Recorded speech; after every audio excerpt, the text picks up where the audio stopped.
2026-yil bo'ladigan jahon chempionatiga qur'a tashlarini ko'rdinglarmi? Qaysi duolarimizga so'rovdi ekan. Portugaliyaga tushamiz deb. Biz Ronaldolar bilan 2 marta o'ynab olamiz ekan. Bir marta guruh bosqichida biz birinchi o'rin, ular ikkinchi o'rin bilan chiqadi. Keyin shu bo'y finalda ko'rishamiz. Finalda ular 1, biz 2 bo'lamiz. Bo'laveradi, hammasi o'ta tekis. Bittasi nima deb qo'yapti? O'zbekiston o'lim guruhiga tushib qoldi deb qo'yapti. Ana bizning guruhda 4-bo'lib keladiganlarning ichidan 4tasi bir-biri bilan talashar ekan play-offda. Shular to'rala komandani ham birov tanimayapti u davlatlarda. Qanday o'lim guruhi bo'ladi? K guruhiga tushganimiz sababini bilasizlarmi? Sababini men aytaman. Kapadzedi komandasi Kanavaroga ketdi degani. O'shuning uchun Kga tushdik. Tasodiflar ham evi bilanda Fransiyaga Senegal tushib qo'yapti. O'zi Fransiyani tarkibini 70% senegalliklar bo'lsa. Maydonda qop-qora bolalar bir-biriga qarshi o'ynab yurardi.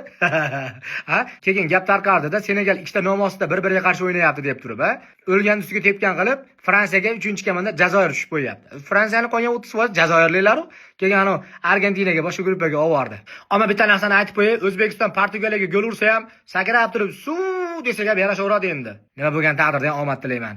O'zingizlarning shaxsiy fikringizni kommentda kutaman.